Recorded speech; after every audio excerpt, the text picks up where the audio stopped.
Bonjour, Bonjour. Guy Foulquier, de la rue Michel. J'ai le plaisir de recevoir aujourd'hui Jamel Cherigui et Maher Guven, qui viennent nous parler d'un livre écrit par Jamel et publié, édité par Maher, dans une nouvelle collection de la maison Jean-Claude Lattès qui s'appelle La Grenade. Donc La Sainte Touche, c'est un des livres de cette collection-là. Et on va pouvoir, pendant ces quelques minutes que nous allons passer ensemble, découvrir d'une part un nouvel auteur, avec un parcours particulier, et une nouvelle maison d'édition, on peut dire encore nouvelle, bien qu'elle ait quand même déjà quelques ouvrages à son actif. Donc merci donc de nous rejoindre à Époque à Caen. Je vais peut-être commencer par Maher, qui est donc le directeur artistique de cette collection, qui porte un nom particulier, La Grenade, et dans ce titre, il y a une intention.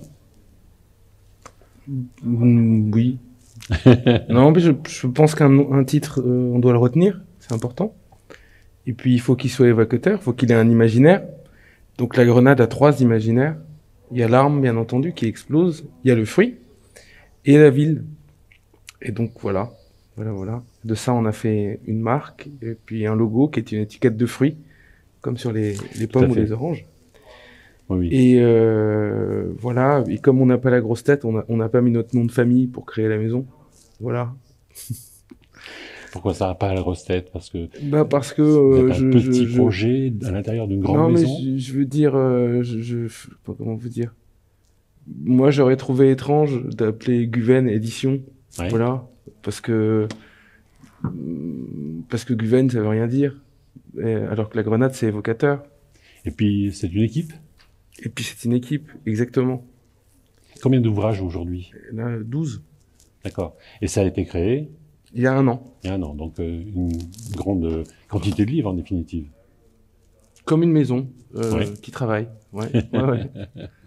Et qui travaille avec une particularité dans sa ligne éditoriale, qui a des analogies avec la grenade fruit comme la grenade arme. Ouais. C'est l'explosivité. Oui. En fait, comment vous dire? Une grenade, ça explose en bouche quand Ouais. on la mange. Ouais. Non, mais comment vous dire? On essaye de publier des voix plus jeunes, des nouvelles voix. On essaye de publier des auteurs qui ne s'autorisent pas à être auteurs. En tout cas, qui ont peur d'écrire un texte, qui en rêvent, mais en même temps qui essaient d'écrire. Et puis, personnellement, moi, j'aime la littérature qui réveille. Donc, on essaie de proposer autre chose que nos confrères. C'est peut-être le meilleur moyen de se démarquer et d'exister. Voilà. Tout à fait. On va en reparler, parce on va aussi parcourir peut-être les autres livres et auteurs que vous avez dans ce déjà catalogue, au bout d'1 an d'existence. Et on va s'intéresser donc à ce livre précis, La Sainte Touche, qui est tout récent en fait. Il est sorti cette année. Et c'est le premier livre de Jamel Cherigui. Au mois de mars.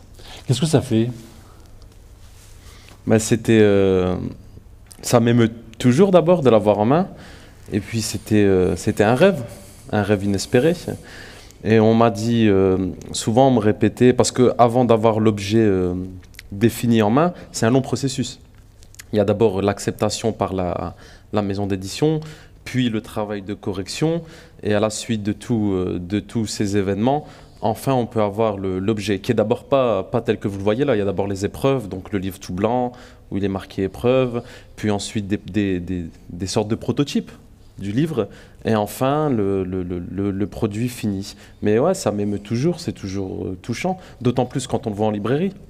Moi, je me rappelle au début, quand il venait de sortir, je faisais le tour des librairies et j'en revenais toujours pas de le trouver là, exposé, mis en avant. Et ouais, ça m'émeut beaucoup. En même temps, c'est le fruit d'un long travail quand même. Donc, il a souffert pour venir au monde. Pour venir au monde, oui. Exactement. Ouais. Mais c'est peut-être le processus classique, habituel pour un écrivain, que vous découvrez, que vous avez découvert avec toute cette aventure. Ouais, bien sûr, c'est un parcours qui a été semé de doutes, d'hésitations, de nuits ardentes au travail, puis ensuite l'aller-retour avec avec Maïr pour les corrections, qui ont pris quand même 1 an. On a bossé dessus pendant 1 an pour resserrer l'histoire, pour enlever les longueurs, pour creuser un peu l'arc narratif.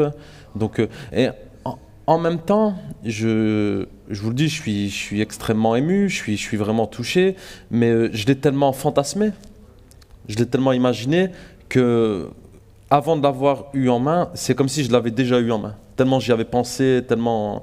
L'aboutissement, il avait eu lieu avant, déjà, dans vos textes, dans votre tête aussi. Ouais, je pense que la vraie concrétisation, c'est le jour où Maïr m'appelle.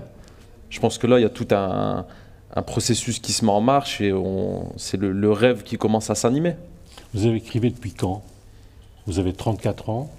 Oui, 35. 35. C'est gentil de vouloir me rajeunir, c'est gentil. C'est sur la couverture, mais ça change tous les ans. Hein. Ouais.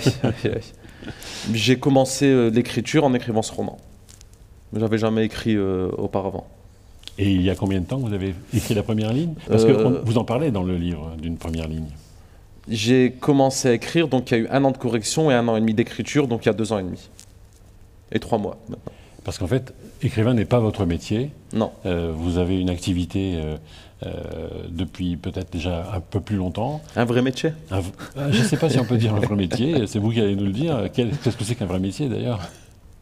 Alors, donc, racontez-nous, qu'est-ce que vous faites? Je suis épicier. Et d'où venez-vous? Je viens de Roubaix, j'ai 35 ans comme vous l'avez dit, et moi je suis épicier. Et je pense que ce qui est aussi intéressant, c'est que ce livre n'aurait jamais pu voir le jour sans mon travail d'épicier, justement, sans l'épicerie. Parce que c'est vraiment... Moi, j'ai ouvert mon épicerie il y a 7 ans maintenant. Et donc, à la suite d'une jeunesse un peu turbulente, que je décris d'ailleurs dans ce roman, j'ai décidé d'ouvrir cette épicerie pour trouver un point d'ancrage, pour me stabiliser un petit peu. Et comme les journées sont terriblement longues, quand on est une épicerie, je me suis plongé dans la littérature. Et à force de lire des livres, je me suis dit que peut-être, pourquoi pas, moi aussi, je pourrais écrire mon propre livre. Donc j'écrivais la nuit. D'habitude, je ne me lève pas aussitôt, d'où ma fatigue. Il faut dire que nous enregistrons à 9h30 ce matin. On aurait pu dire 7h30, ça aurait fait encore plus... Oui, voilà, parce qu'en fait, ça va être diffusé en fin de journée par ailleurs. Mais j'écrivais la nuit, chez moi, et je corrigeais, j'apportais un œil neuf sur ce que j'avais écrit la veille, le lendemain, derrière le comptoir de mon épicerie. Donc l'écriture de ce roman est consubstantielle à mon travail d'épicier. D'où l'importance du lieu et de l'activité de ces 2 personnages que l'on trouve dans le roman et dont on va parler un petit peu sans rien dévoiler. Sans trop dévoiler. Non, il ne faut pas dévoiler. Il ne faut pas spoiler. Cela dit, il se passe tellement de choses dans le roman qu'on peut quand même en toucher quelques mots. Il se passe beaucoup d'aventures, d'événements, on peut dire cataclysmiques ou catastrophiques qui s'enchaînent. C'est picaresque. Je l'ai voulu comme ça. Ouais. Voilà, c'est tonitruant et on pourrait dire aussi truculent. Enfin voilà, on pourrait mettre plein de mots comme ça pour là. Mais je fais ça pourquoi? Parce qu'en fin de compte, je suis pas du tout à la hauteur de Jamel. Lui, en termes d'accumulation de termes, d'éléments qui vont compléter une situation. Alors là, vous êtes un champion. Il y a des tas de passages qui sont fondés sur un récit qui raconte une scène, mais avec une explosion justement de termes et de description de cette scène qui s'enchaînent et qui peuvent être longs. Je pense par exemple à une scène terrible où le héros se fait tabasser par un vilain. Il en réchappe, mais je ne spoil rien en disant ça, mais si, il en réchappe puisqu'il écrit.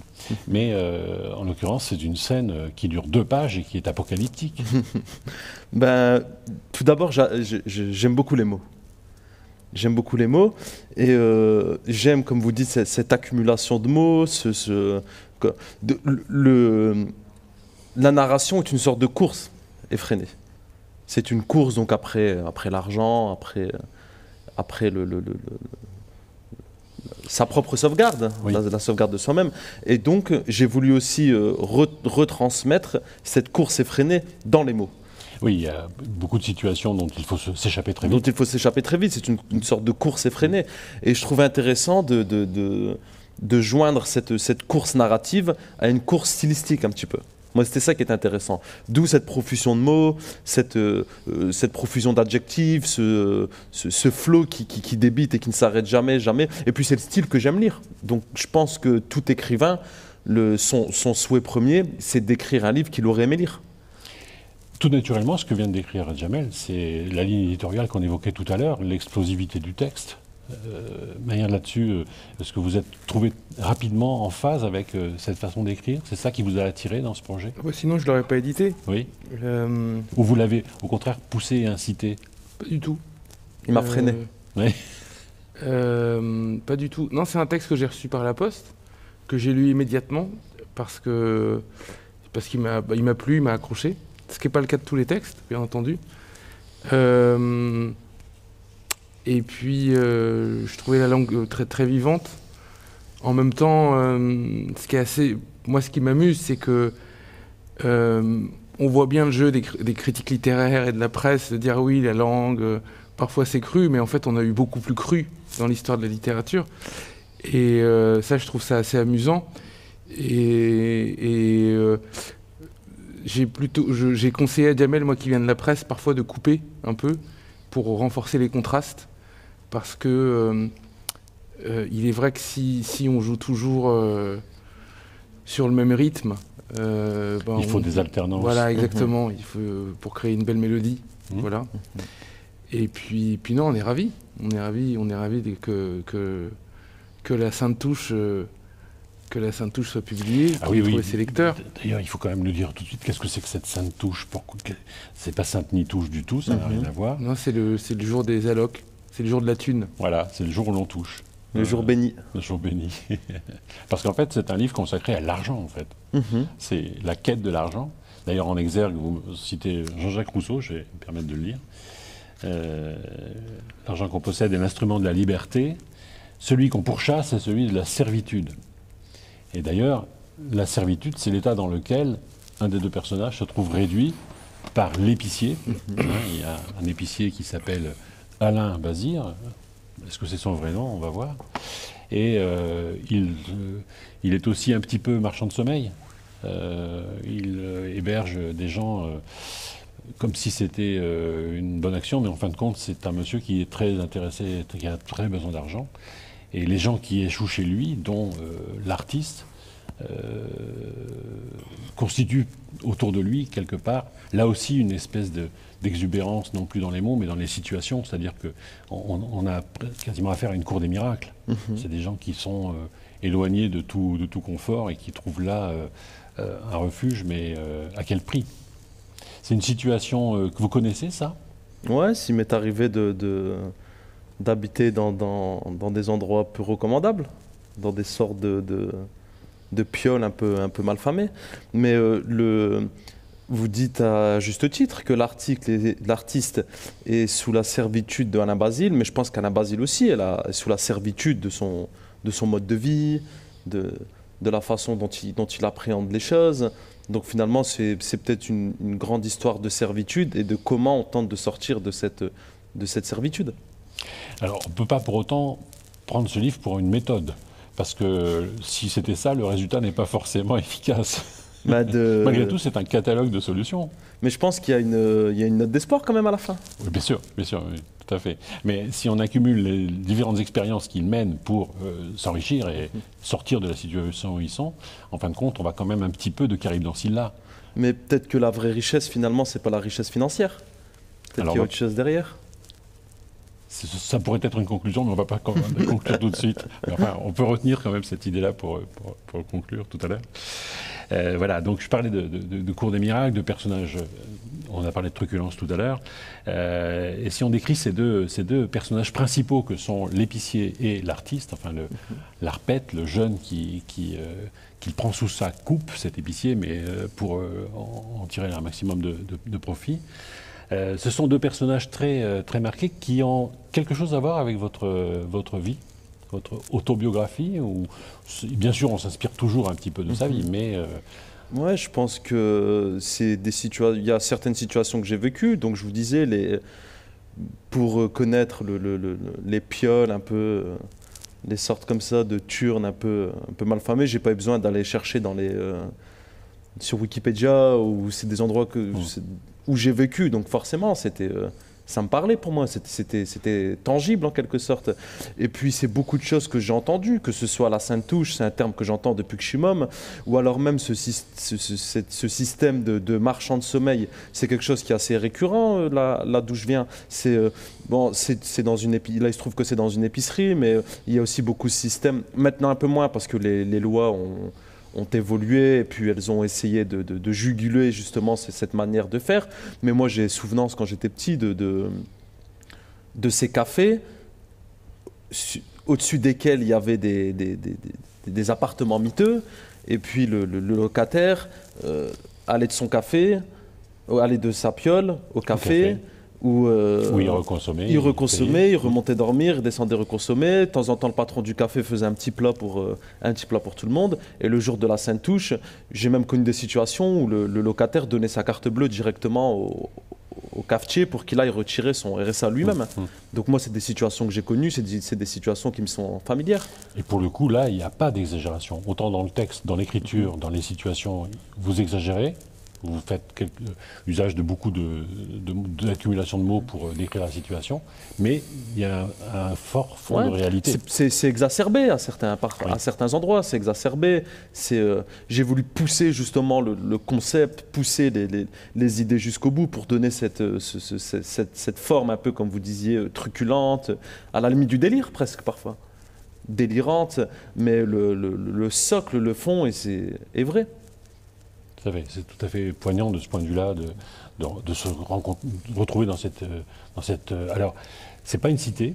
Ils vont à un moment donné dans la cité, mais c'est à la périphérie des villes et des endroits que l'on connaît, en définitive. Ça peut être partout. C'est pour ça que j'ai pas voulu explicitement donner le nom d'une ville. Ça peut être à Caen, ça peut être à Roubaix, ça peut être à Marseille. Alors vous allez beaucoup en Belgique quand même.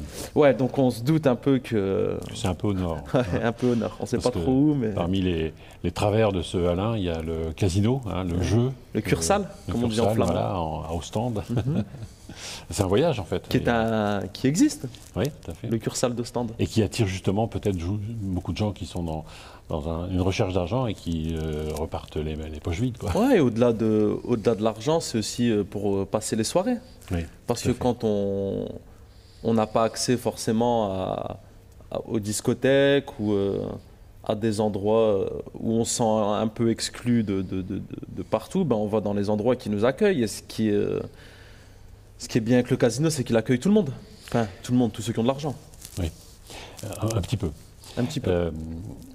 Moi, cette incursion en Belgique, et puis quand même si on ne désigne pas Roubaix nommément comme ville, le climat, la pluie qui tombe souvent sur ce pauvre garçon-là, m'a fait quand même penser beaucoup à un troisième personnage, qui est finalement la région, le Nord. Le Nord, on a parlé aussi beaucoup de la nuit, qui pourrait être aussi un personnage, mais je vous dis, c'était important pour moi d'intégrer ce roman justement dans un contexte temporel.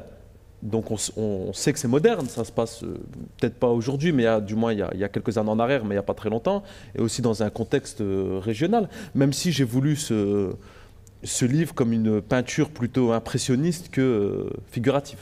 C'est suggéré, oui, mais c'est pas dit. Ça n'est pas du détail. Non, c'est suggéré.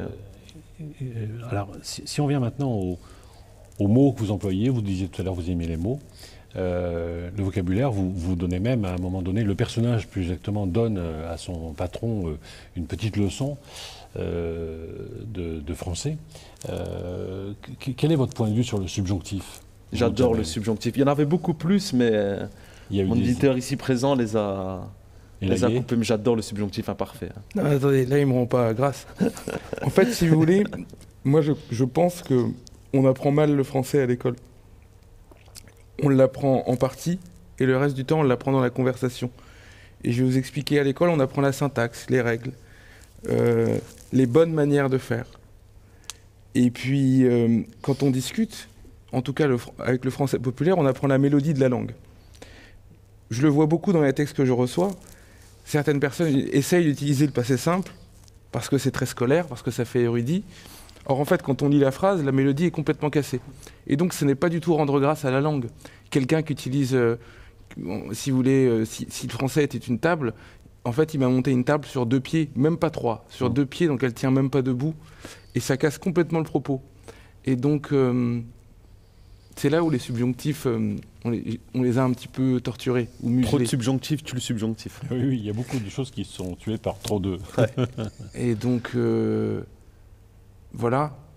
Et je pense qu'une langue s'apprend et dans la conversation et à l'école, bien entendu, et qu'il n'y a pas de bon ou de mauvais français. Ça, j'en suis persuadé. Et en Voilà. tout cas, il y a, en termes...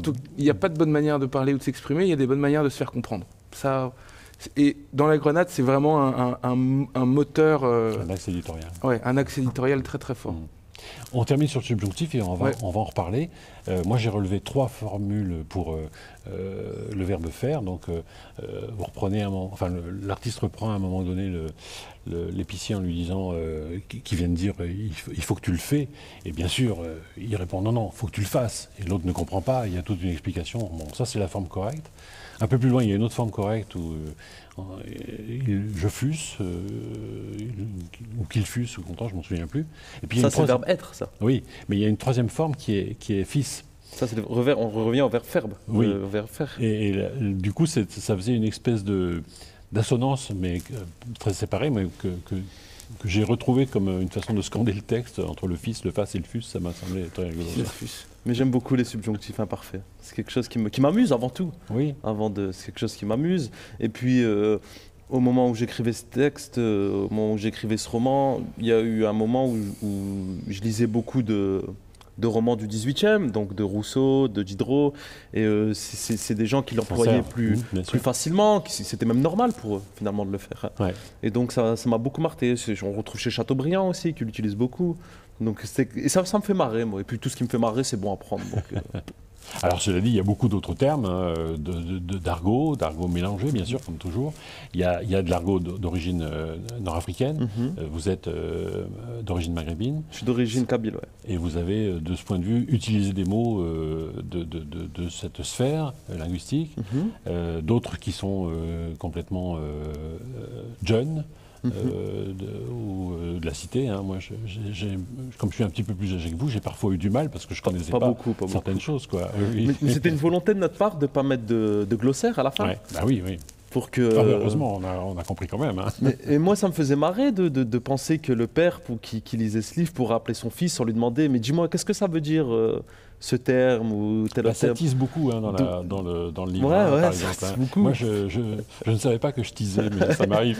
Je renvoie à chercher qu'est-ce que c'est que teaser, ceux qui ne savent pas. Et puis, je me disais que si ça peut rassembler, non pas que je vais pas rassembler les générations avec ce roman, mais ne serait-ce qu'entre un père et son fils, ou Vous savez, j'ai reçu une lettre très touchante de la part de collégiens qui m'ont invité à faire une intervention, et ils m'expliquaient dans leur lettre que leur professeur malheureusement ne comprenait pas tous les termes. Donc ils avaient étudié quelques parties du livre, et les élèves se gossaient en se disant que c'est eux qui expliquaient, pour une fois, c'est eux qui expliquaient de la littérature à leurs professeurs, plutôt que l'inverse. Et ça m'a beaucoup touché de recevoir cette lettre. Ça permet effectivement une jonction des façons de parler qui peuvent être expliquées.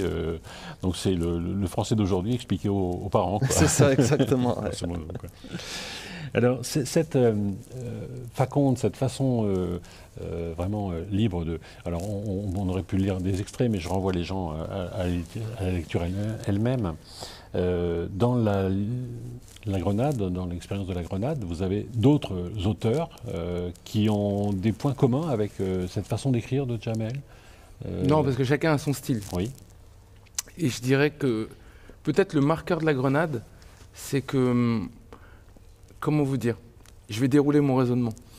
Aujourd'hui, en tant qu'éditeur, à force de lire, quand je lis le texte de quelqu'un, je peux dresser un portrait psychologique de la personne en lisant son style et la thématique qu'il aborde.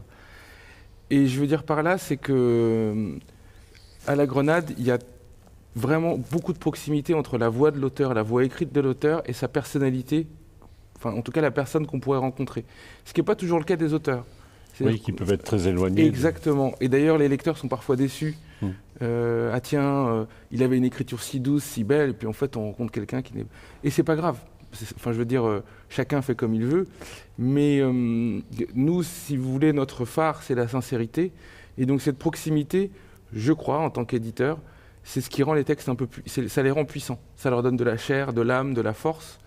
Et donc, l'idée de la Grenade, c'est pas c'est pas une collection où le style employé est de l'argot, pas du tout. Mais c'est une collection où le style a de la chair, de l'âme, et donc... voilà, c'est ce qu'on a envie de publier. Après, l'édition, c'est subjectif. Il faut que l'éditeur, enfin en tout cas je crois, publie ce qu'il a envie de publier. Donc moi, je publie ce que j'ai envie de publier. Cette notion, effectivement, de vérité, peut-être, qui s'exprime à travers un texte, de la vérité d'une personne. Je dirais, moi, la fiction, vous savez, pour moi, la fiction, c'est un tissage de mensonges pour écrire une grande vérité. Non, la vérité sur la personne, je voulais dire. Pas forcément sur la vérité du récit. Une vérité profonde, ouais. Mais ça a été le cas, par exemple, on n'a pas publié que des romans, on a publié des récits. On a publié, par exemple, un texte qui se nomme Confusion, de Marie Tanguy. Marie Tanguy était la plume d'Emmanuel Macron pendant la campagne. Elle a fait un burn-out 15 jours avant le second tour. Et donc, elle raconte toute la campagne, de son point de vue. Donc, de quelqu'un qui n'est pas perdante, mais qui était perdue pendant la campagne et qui n'a pas gagné. Et c'est un texte très intéressant, qui a un style, on va dire, je dirais pas plus académique, plus proche du français utilisé par la majorité des Français. Néanmoins, c'est un style extrêmement puissant.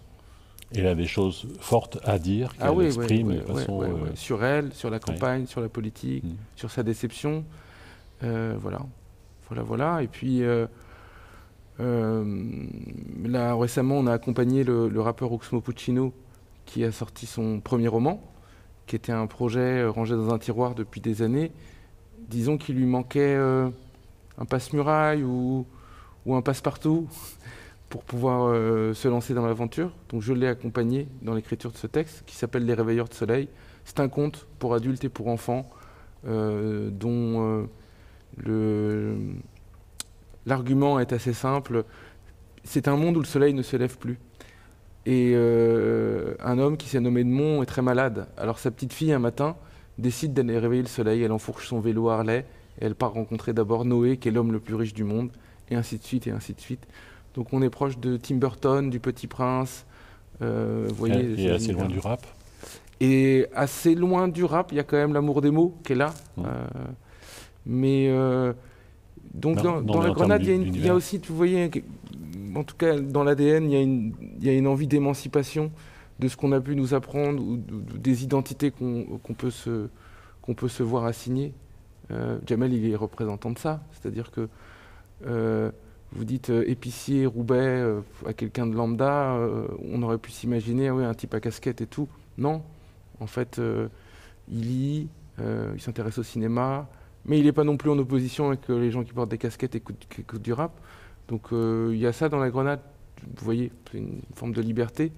Et je crois que les artistes doivent s'obliger à être libres. C'est-à-dire qu'ils ne doivent pas réclamer la liberté à d'autres, ils doivent s'obliger à être libres. Voilà, et donc moi je suis content de cette petite guilde qui s'est formée. Et par cette petite équipe et cette, pour l'instant, petite série de livres, au sein de la grande maison d'édition JC Lattès, quelle est votre place je suis directeur littéraire, donc si vous voulez, on a formé un commando où maintenant qu'on a 12 auteurs, on sait la scène, si vous voulez, on a nos 12 apôtres. Non, ça apporte beaucoup de dynamisme à la maison d'édition. Et puis, c'est vrai qu'on s'est construit un territoire de liberté, ce qui permet de réinventer aussi, par exemple, les modes de communication. On fait beaucoup de street art, c'est-à-dire qu'on colle les textes des auteurs dans la rue en très grand format. Je pourrais envoyer des images pour le réalisateur. Oui, j'envoie. J'invite à les voir, effectivement, c'est assez étonnant.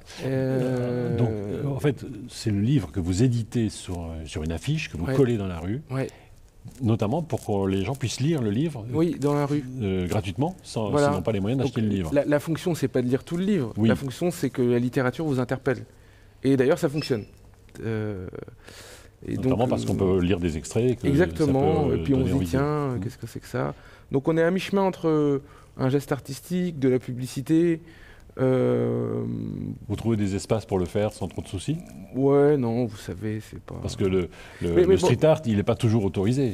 Oui, mais bon, vous savez, il y a une fois où on m'a appelé de la mairie, et puis j'ai dit, vous savez, vous avez collé des milliers d'affiches de votre candidat sans autorisation.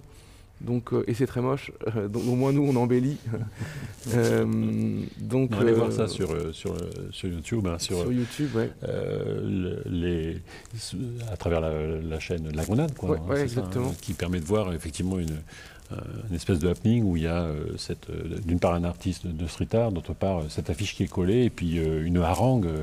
Vous lisez, vous faites une lecture à un moment donné aussi. Ah, c'est l'auteur. L'auteur fait une lecture. Ouais. On est sur un escabeau en pleine rue. On a très envie d'avoir ça quelque part, peut-être pas là. On devait le faire cette année à Caen, dans toute la ville, notamment sur l'ancien cinéma dans le centre. On devait coller sur toute la façade, sur la place de la République au sol, enfin tout un tas de choses, mais on le fera à l'avenir. Oui, partie remise. Hein. Exactement, exactement. Et donc, ça vous fait envie, ça, Jamel, ce type de happening, votre texte en 4x3? Ouais, c'est super beau, super intéressant, d'autant plus que j'ai participé à certains collages pour d'autres auteurs, et ça crée un engouement, les gens passent. Ah bon, alors ils embarquent toute l'équipe d'auteurs aussi dans le faire, quoi. Il faut y aller, c'est ça? Du moins, je me suis proposé pour... bon moment. On n'est jamais à court de manœuvre, je pense. Ouais. Et puis c'est très familial, vous savez, on forme comme une petite équipe, petite famille, donc il n'y a pas de...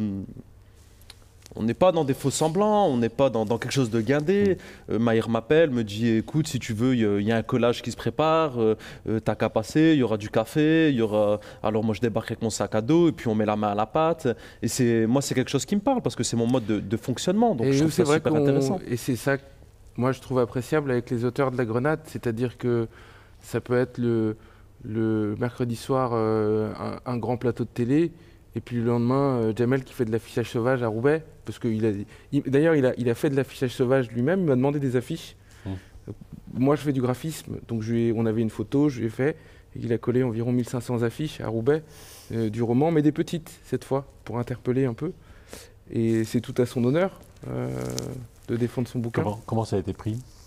Les gens étaient super enthousiastes, ils étaient super contents. Ceux qui vous connaissent, comme clients de l'épicerie? Ceux qui ne vous connaissent pas aussi? Enfin, je veux dire, j'en ai collé à Roubaix, dans les villes environnantes, mais le Roubaix, c'est déjà 100 000 habitants. Hein, ça. Et malheureusement, il n'y a pas 100 000 clients dans mon épicerie. Donc, mais malgré tout, les clients de l'épicerie, comment ils vous perçoivent aujourd'hui? Ils étaient fiers, ils étaient super fiers. Ouais. Après, nous, on entre amateurs de littérature, entre passionnés de livres, mais il faut aussi se rendre compte que ce n'est pas le cas pour tout le monde. Et certains ne se sentent pas forcément concernés par les bouquins, par mon relatif succès. Donc, et puis c'est bien, ça me permet de garder la tête froide, de rester sur terre. Vous écrivez en ce moment? En ce moment, avec la promotion, c'est un peu difficile. C'est un peu compliqué. Des choses dans la tête? Ouais, des idées, on discute beaucoup avec Maïr, comme on a amené à se retrouver pour pas mal d'événements. Il me donne beaucoup de conseils pour mon second roman, étant donné que lui vient de finir son second. Donc et puis ce qui est bien, c'est que Maïr, c'est aussi au-delà d'être mon éditeur, il y a une amitié qui s'est créée, et là où je lui suis vraiment reconnaissant, c'est qu'il me permet d'éviter beaucoup d'erreurs que lui-même a peut-être fait, étant donné je prends son parcours, mais avec un peu de retard. Donc il me dit pour le deuxième roman, fais attention à ça, là fais attention, la promotion tu verras, tu seras fatigué. Il a vécu tout ce que je suis en train de vivre avant. Donc il a les bons mots. Et je pense que c'est aussi important de la part d'un éditeur. Il y a le texte, il y a là faut couper, là faut approfondir, mais il y a aussi vous savez, les auteurs, on est un peu comme des petits-enfants. Surtout moi qui était totalement néophyte dans le milieu littéraire. Et il m'a empêché de faire beaucoup d'erreurs, je pense. C'est rejoint ce que vous disiez à propos de la famille, du côté familial en tout cas de cette maison. Alors moi je préférais parler de guilde, parce que les gens peuvent entrer et peuvent en sortir. Oui. Mais j'aime bien quand les choses se font de manière simple, et j'aime bien les gens qui travaillent personnellement. Et c'est très important. Parce que si on ne travaille pas, d'une, on ne mérite pas, et de deux, on n'arrive pas à grand-chose. Sans travail, le talent se gâche, voilà, malheureusement. Alors, le sujet du jour, c'était la grenade et le livre de Jamel Chergui. Ça ne nous empêche pas de parler de votre propre création littéraire. Vous avez donc publié un premier roman que je m'excuse de ne pas connaître, hein, mais c'est vous qui allez nous en parler, peut-être nous donner, si vous voulez bien, quelques idées sur ce premier et ce deuxième roman dont vient de parler Jamel. Ah bah c'est une histoire assez simple. Qui n'est pas édité à la Grenade. Ah non, c'est aux éditions Philippe Ray. C'est un roman qui est sorti en 2017, donc ça va faire 4 ans, en octobre. Ça s'appelle Grand Frère. C'est une histoire très simple. C'est l'histoire d'un chauffeur VTC qui est à bord d'un Uber, qui a une trentaine d'années, et dont le frère a disparu. Et on le présume être en Syrie ou au Mali, en tout cas dans des régions en guerre. Et un jour, 3 ans après son départ, ce chauffeur croit apercevoir son frère à Paris. Et de là s'engage une sorte de course-poursuite pour le retrouver. Voilà, de manière assez simple. Et parallèlement à tout ça, on suit le frère qui raconte au lecteur son départ, peu importe où il est allé. Et donc voilà, on a ce chassé-croisé. Et de récits parallèles. C'est un roman, c'est en même temps un roman social, c'est aussi un peu un polar, un thriller. Et puis c'est un roman qui m'a... j'ai eu beaucoup de prix dans le concours du premier roman, il a été traduit dans 17 pays. Enfin, ça m'a fait voyager, c'est marrant. Et c'est un roman qui m'a pris pas mal de temps à composer. Et donc je pense que ça a nourri aussi mon instinct d'éditeur. L'autre chose qui a nourri mon instinct d'éditeur, c'est que j'ai travaillé dans la presse. Et ce que je trouve génial dans la presse pour éditer, c'est qu'on édite vraiment au sécateur ou à la machette, quoi. C'est qu'il faut mettre les mains dans le cambouis assez vite parce qu'il faut sortir. Il y a une rapidité, une urgence. Ah ouais, l'urgence. Et un délai. L'urgence, pardon ? Un délai. Exactement. Et je trouve que l'urgence, ça impose à faire des choix et ça forme en fait à force. L'un de mes anciens chefs, Laurent Grazelmer, me disait, tu sais, rédacteur en chef ou directeur de la rédaction, tu es un peu comme chirurgien, il faut opérer, donc il faut faire des choix. On y va pas, mais tu peux pas laisser le patient mourir. En tout cas, ouais. Et j'aimais bien cette allusion. C'est une notion qu'on connaît bien chez Michel, hein, de respecter les délais. Je vais me permettre de vous offrir une revue à chacun. Vous pourrez les échanger. Expliquez-nous un peu. Et en l'occurrence, il y a de la littérature à l'intérieur, mais c'est aussi un travail journalistique. Et il y a une notion d'échéance, puisqu'on sort un numéro par an. Et même si c'est une échéance qui peut sembler longue, le respect du délai n'est pas toujours évident. Non, mais vous la lirez plus tard. Ça traite de Normandie et on est ravis. Vous savez, dès qu'on a quelque chose à lire, c'est plus fort que oui, nous. C'est ça. Non, mais la maquette est superbe. Ça traite de Normandie et on est ravis de vous recevoir justement, vous qui Michel. venez et de Roubaix et de Paris. On va lire ça avec gourmandise. Dans le train. Jusqu'à quand, voilà. Et pourquoi Michel alors ? Eh ben, c'est la question qu'il ne faut surtout pas poser parce qu'on ne sait toujours pas. Il y a un petit jeu de mots là-dedans, un petit mystère, on va dire. Et en tout cas, et donc pendant ce salon Époque, on est quelques-uns de l'équipe à intervenir en tant qu'animateur et on est ravis et on remercie le salon de cette opportunité de permettre ces rencontres. Voilà, on n'est pas fixé sur la Normandie, c'est bien d'élargir l'angle de vue. Je pense qu'on peut s'arrêter là. Oui, c'est très bien. À moins que vous ayez un mot de conclusion personnelle à apporter. Vas-y Jamel, je te laisse. Cette arrivée. Je te laisse le dernier mot, Jean-Pierre. Si, Jean-Pierre. C'était dans Qui veut gagner des millions. Ah ouais. Je vous laisse. Je regarde pas la télé. Non, mais je voudrais remercier la ville de Caen de nous avoir si bien accueillis, de nous avoir fait participer à toutes ces activités. C'est une ville que je connaissais pas, une ville que je trouve très belle.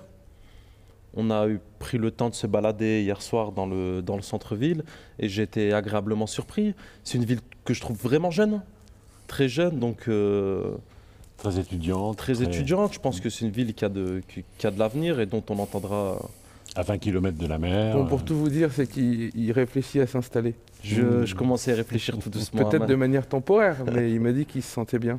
Je me sens très bien. Et j'ai une anecdote là-dessus, de mes époques où je travaillais dans la presse. Je dois aller faire un petit portrait d'une ville. Et je sais pas combien de temps y aller. Et donc on me dit, tu sais, une ville, tu sais tout de suite. Tu y vas 3 heures, 3 jours ou 3 ans. 3 heures, tu fais 1 page, 2 pages. 3 jours, t'en fais 5. 3 ans, tu fais un livre. Mais en 3 heures, tu sauras. Tu sauras, tu auras l'atmosphère, l'ambiance. C'est quasiment une commande que vous passez à Jamel. Voilà. Faire un livre sur Caen, pourquoi pas? Il restait donc 3 ans. Au moins. Mais au moins. Écoutez, c'est tout le bonheur qu'on se souhaite à tous. Là, on est ravis de cette rencontre et de cette énergie et bonne humeur qu'on trouve à travers ce livre. Merci à vous, merci à tout le monde, à toute l'équipe qu'on voit pas forcément, qui sont derrière les caméras. Et là, on va être vu longtemps sur le réseau, sur les réseaux.